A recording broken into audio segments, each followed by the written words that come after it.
There's also some other big geopolitical news this week, and I want to talk to you about. I want to get your thoughts on this, actually. Trump has negotiated a revenue tariff on an individual American company. This is like a first time, I think, that I've seen this. Okay. Which is that, here's the deal. Here's the backstory. Nvidia and AMD, but mostly Nvidia, make the latest and greatest AI chips. Yes. That's their business. That's where they make all their huge profits. They used to sell them into China until I think both Biden and Trump restricted that. The latest and greatest cannot be sold into China. So what they did was they made a nerfed version that they could sell into China, and that's where a good part of their business is. Recently, because of that, there's been mass smuggling of NVIDIA chips into China, and also a growth of China's own domestic chip industry to fill the supply. Yes. Okay, that's the stage is set. Jensen Huang goes to Trump.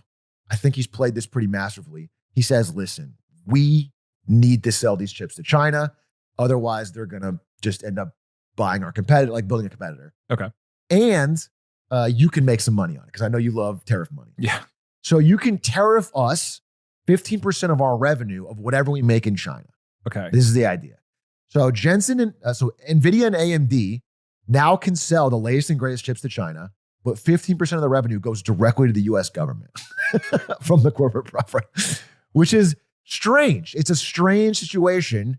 In a way, it's kind of funny. And your guy, Mark Cuban, pointed this out. It's like, this is actually the highest a corporate tax has ever been raised. It's under a Republican. It's just self-applied. That's so weird. It's weird. It's a funny spot. So I don't even Maybe know that's how taxes should be. Voluntary. Everybody just gets to pick the number they want. They go to Trump and they present him with a bouquet of golden flowers.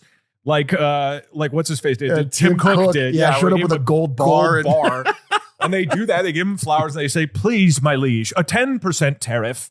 And he says, yes, go out into the world. Go out, our East American Trading Company. Yeah. Go out and sell to the Chinese. Dude, what's funny is like this outcome, I'm not even really against in that it's a higher corporate tax. I think it was dumb to try and sanction these chips because they were getting smuggled anyway. Mm-hmm. But it feels so futile. It feels like the king. It feels like the king picking and choosing winners and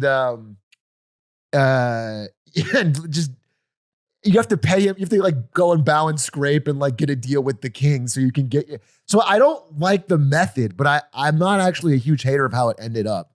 And what's funny is, so after this happened, China realizes like, oh, wait a minute, everyone's just going to use NVIDIA chips because they're still better. Yeah.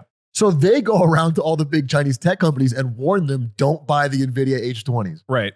So it's this weird spot. It's like neither government, one or the other is always trying to stop they might not even sell anything still. Yeah. So I listened to David Sachs talk about this on All In a few weeks ago. And so he is the AI czar for Trump. So this is a guy does the All In podcast, but now he is in the Trump administration.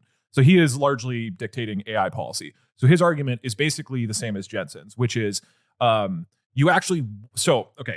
goal, you want to win the AI race. You as America, you as the government are concerned that if China wins, they will exert massive influence over the world and we will all become communists and go, I don't know, whatever. So that's the thing. So fundamentally, the thing is we have to win the AI race versus China.